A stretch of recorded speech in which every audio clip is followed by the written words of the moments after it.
Welcome to the Mike Litton Experience Podcast. Mike has over 31 years experience in real estate, finance, and investing. He's passionate about being a father, a teacher, a realtor, an investor, and a leader. Everyone has a story, and our passion is to help them tell it. And now, introducing the host of the Mike Litton Experience, Mike Litton. So what can you expect from the Mike Litton Experience? You can expect stories that will inspire, motivate, advice that will sharpen your focus, and expert information on real estate, finance, and market conditions. Well, of course, my initial decision to write stories was before I could read. Right. My older sister, she could read at 4 years old. I couldn't read till the second grade. And so I would tell her things that I wanted in my story, and she would write them down on pieces of paper, and Wow. I would decorate them with pictures I cut out from magazines and comic books. And so some of those things I kept for years. So this all started when you were really young. Yeah. And your sister was your first ghostwriter? Yeah. Well, she wasn't a ghostwriter. She just recorded things because I couldn't write or read. I love it. That's great. And so by the time I was in the second grade and I could start to read decently, I could do my own. Yeah. But we would still sit there at times and we would write stories together and read them to each other. Wow. That's Yeah, great. so, I was very close to my sister too. I lost her earlier this year. That was a big Oh, I'm blow. sorry. The clock ticks on, you Yeah. know. I'm sorry. You lose everybody eventually till it's your turn. Yeah, it's true. So you've really you've been writing since you were very, very young. Yeah, but they weren't very good things. I had my first story published when I was 11 years old. There you go. And it was in the children's section of a major San Francisco newspaper. Oh. And it was horrible. I thought it was great at the time, but I kept it. I went every time I get a head that's too full of myself, I go and read that story and I just crack up laughing. Well, it's a process though, right? You have to sort of do it and then come back and go, okay, I can do this better. Right? I can do this better. I can that type of thing. So at some point you decide to start writing. When did you start writing? Well, of course, Books, I mean. Books. I was I probably started thinking about doing. I thought about it for years, but I went from medical technology to working for a radioactive pharmaceutical company in technical service to a research and development site for biotech, which got bought out and then became a very large research and development site for biotech and for chemical pharmaceuticals. Right. And so I went into environmental health and safety. Okay. And that's where I get my moniker and former underground storage tank operator, because I was the hazardous materials manager. And I told you I like both things to blow up. Now I was trying to keep people from blowing things up. Right. You went from blowing things up and enjoying it to trying to prevent all that from happening. What a journey. And so, now where were we? It's okay. So at some point you make a decision to start writing your first book. Which book was your first one? The first one I started was The Engine Woman's Light. Okay. And that took me 20 years to write because I had to learn how to write a novel. Right. I knew how to write short stories kind of by then, just not in competition with real writers, only in competition with teenage writers, which was the last time I'd actually penned a short story. Right. And so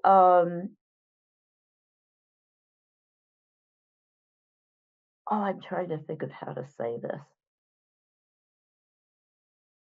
Senior moment. Okay. It's okay. It took you 20 years to write. Yeah, it took me 20 years because I didn't know how to write a novel, and I had to learn how to run a steam locomotive. Yeah. Because The Engine Woman's Light is about a woman who has to run a steam locomotive. At first, she does it through one of her ancestors possesses her, who was a steam locomotive engineer in life. Right. And then the situation changes and she has to do it. And she doesn't really know how very well. Yeah. So she has to, and if you're not careful, you can blow things up. She didn't, though. She didn't, you know. And you were literally working as in a profession where you were trying to keep from blowing things up, right? Yes. Notwithstanding the fact that you love blowing things up, right? Well, So not really. I don't like blowing things up, but it was, if you just had a little thing go poof, that was kind of funny. actually, But I when think you have a did. big thing go I don't poof, think you're willing to admit it, but I think you liked blowing things up. I think you liked it with that because every time you talk about it, you light up. I'm just saying. So you decide to write this book, and it takes you 20 years. And by the way, if anybody's ever run or ever watched anybody run a steam engine, it is a complicated process. It is not something that you just walk up and start doing. So I totally understand where you're coming from, where you had to basically learn what you needed to learn to be able to write about it, right? yeah.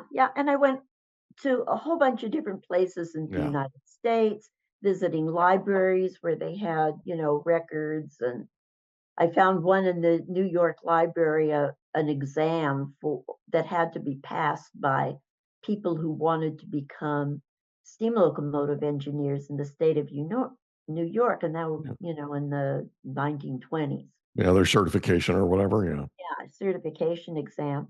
And I found books, papers. I found old steam locomotives in museums. In working museums, I found old steam locomotives that were still running and they Yeah. would run them for fans. Yeah. And one of those was actually in California at Fort Bragg with the skunk train. Wow. And one of my absolute biggest thrills was when the fella in the repair shop, I'd gone in to watch him replace the boiler tubes. And we Mhm. were talking about steam locomotives. And when we were done, he just looked at me and he said, I've never met any woman who knew as much about steam locomotives as you do. And I just shied. Oh, wow. That was a nice compliment. Yeah. And I was this little gal, 110 pounds, 5 feet 3 3/4. No way would I have the strength to do something that, the actual engineers had to do. Yeah. It was just that was way, way beyond me. But I could learn how it should be done, and I could learn how to run a train down a track, Right. and do the whistle signals and all the other things that I was supposed to do. So what year was your first book published? The first one was published in 2007. That was Okay. Heroes Arise. Okay. And I have a copy here that Mhm. should show the cover. And it's a very plain cover, which I don't think was a good cover for the book, but it was, it took place on a different planet. And in part of this planet was a desert. Okay. And the desert crayons were the beings that lived there, and they were kind of lizard skinned, but they Mhm. didn't have loud, long snouts. They had faces much like humans, Mhm. but with a thick, lizard type of skin because they were living in an area where there wasn't a lot of water. So obviously you didn't want to lose water through your skin. Right. they had different ways in order to keep the body cool. Now, was that the engine? Was that first book? Was that the engine book? No, The Engine Woman's Light was the first one I started. That took 20 years. Heroes Arise, I started and as a short story. And then got it. Okay.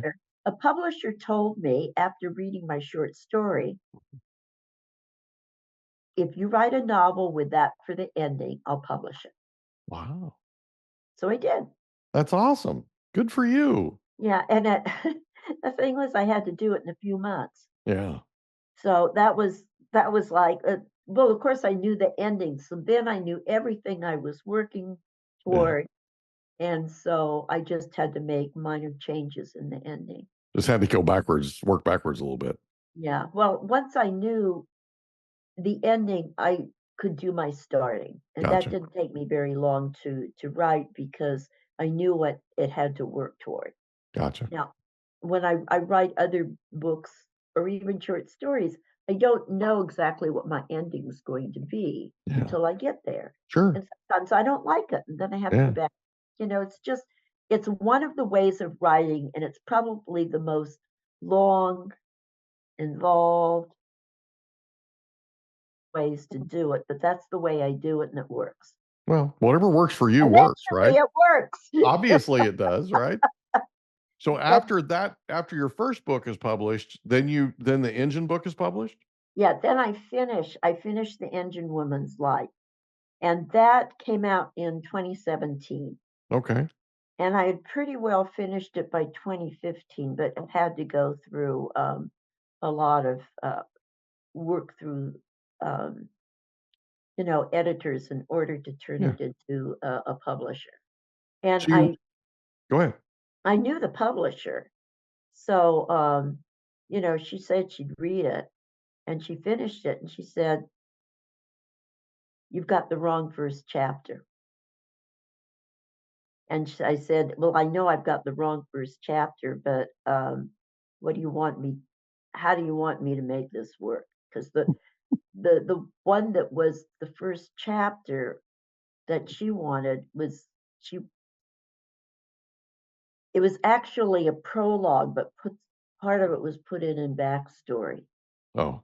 And so, because you don't want to start your book with a prologue because nobody will read it. At least I didn't want to. So, and especially this information was vital to the rest of the novel. Yeah. So I didn't do it that way. Right. So I said, okay, I'll go and fix it. And I got the ending of the first chapter better and the beginning of the second chapter better to directly connect to the other one. And it worked. Gotcha. So at some point you decide to write Plague of Flies. Yes. Talk about that for a second. So when was that one published? That was published in 2021. Okay. And I first started thinking about writing another book. I was working on The Engine Woman's Light, but I first started thinking about doing research for another book back around 2004, 2005, when I learned more about my father's family. Okay. And my father always said that he was California Spanish.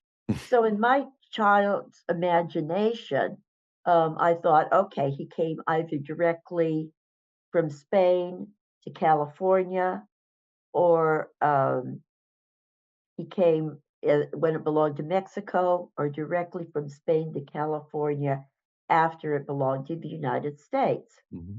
And I found out that was wrong because my father, he didn't talk much about his family, and he separated himself from his family when he was 16. He wanted to go off and go and be a merchant marine. Okay. And he found a ship to go on, lied about his age, and his older brother came and pulled him off the ship. And he was so mad because he didn't want to end up working in an office, and he didn't want to get married, and he didn't want to do all these other things. Well, he ended up doing all of them. Oh my gosh. Maybe that's why he was just so not happy as a person. I don't know. So you write Plague of Flies, Yes, and it's published in 2021. yes. So it took you, did you say 20 years to write the first one and then 10 years to write the next one? No, it actually took me 15 years to write Plague of Flies. Gotcha. Yeah. So you were working on that while you were working on these other We're projects. working on the other, Gotcha. on Engine Woman's Light. And there was a time when I just ran out of ideas as to where I was going. And I Gotcha. just set it aside for several years. Okay. And then all of a sudden, it dawned on me exactly where I had to go. Yeah. And I headed in that direction. And So your mind was working on it the whole time. yeah, off and on. You not just had to get there at some point. Yeah. Yeah.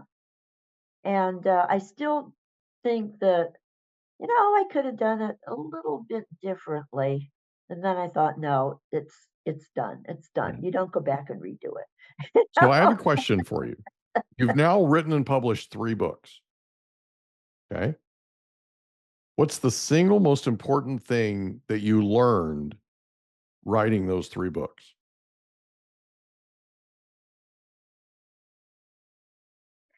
I think how to get close to my characters. Okay. And I think by my 3rd book, I was, the 2nd book, I was pretty close to my character, but I was still writing in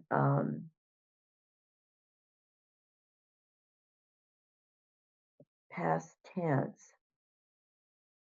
By the 3rd book, I'm writing in first person present tense. Right. And that's about as close as you can get. So it's been a process through this. It's been a process. And I've learned how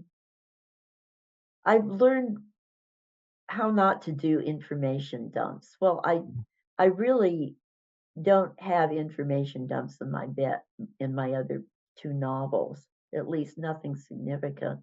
But it was always a temptation.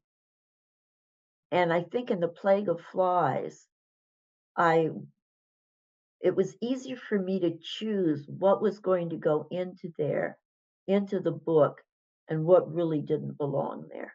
Gotcha. So I have a question for you.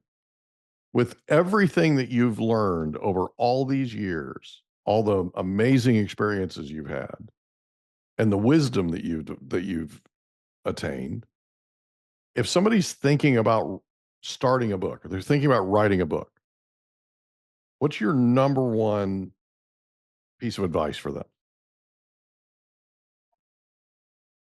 Finish it. There are so many people who start out, I'm going to write a book, and they never even get started. Yeah. It never gets from the head to the paper. Right. And then they start it, and then they realize, gee, this isn't easy. Yeah. Oh, it's work. Yeah. And so they quit. Or it's not coming out the way I want it. So they quit. So if they were going to finish it, in order to help them finish it, would you recommend that they find an accountability partner? Is it, what do you think would be the secret sauce, so to speak, to finishing it? It depends on the person. Okay. I found a lot of support through my writing groups. Okay. My final writing group was run by a publisher. She was the one who published Heroes Arise. Okay. And she's a knowledgeable woman. And we had, a lot of writing groups are not satisfactory. I mean, at least not for me. Right. I wanted one where somebody in there had some idea about what speculative fiction was, but I didn't want everybody there to be a spec fiction writer. Right. And speculative fiction, in case there's somebody out there who doesn't know what that is, science fiction, fantasy, steampunk, and horror. Okay. And so I'm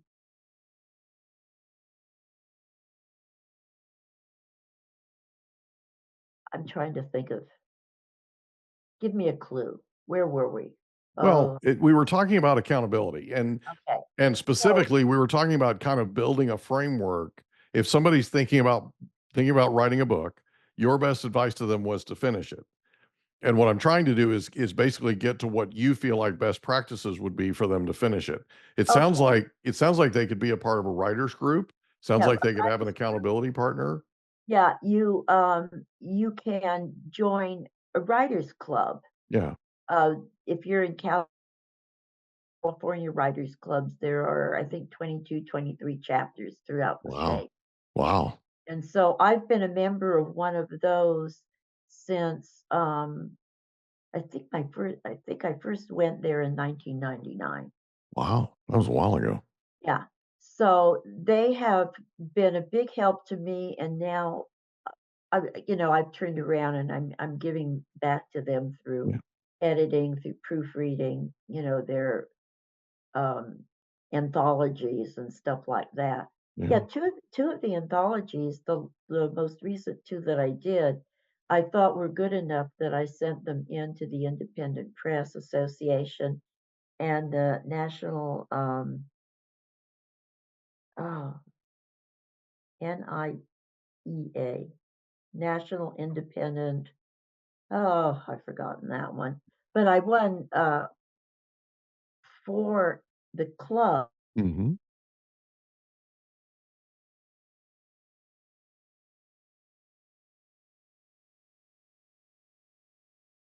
NIEA. And actually, my books, The Heroes Arise, won a total of 3 awards. Mm-hmm. The Engine Woman's Light won 13 awards, and Plague of Flies has won 17 awards. Yeah. You're just racking them up. Yeah. It's awesome. So that's over 30. Plus, I got a Kirkus star for the Engine Woman's Light, and the Engine Woman's Light was given the listing in the top 100 indie books that they reviewed in 2017, and the top 6 indie teen books. That's awesome. So I'm just, woohoo! Well, I'm completely humbled that you spent the time with me that you did. I'm blown away. And it doesn't surprise me that you earned this many awards. I'm thoroughly impressed with you, and I'm super, super excited that you were our guest on the Mike Litton Experience. I cannot thank you enough for being here. This has been a lot of fun. I gotta thank you for inviting me. This is an honor for me. Yeah, it's been an absolute honor for me. Laurel Anne Hill, thank you so much for being our guest on the Mike Litton Experience. It was great to meet you. Okay, and I do want to tell people, if they want to reach me, it's Laurel Anne Hill, LaurelAnneHill.com. Okay, laurelannehill.com. We'll put a link to your website on your description for the episode. Okay, so people can just click on it and get to you. All righty. Thank you so much. Okay, and thank you. Have a great day. You too. Bye-bye. We hope you enjoyed another episode of the Mike Litton Experience. If you did, do us a favor, smash that subscribe button, tell your friends, family, and coworkers about our program, and wherever you get your podcasts, please leave us a rating. It helps us to connect with quality people just like you. And that's a wrap. Another episode of the Mike Litton Experience in the books. Reach out to Mike on Instagram at Litton Realty. Want to meet with Mike? Check out calendly.com/Rio760.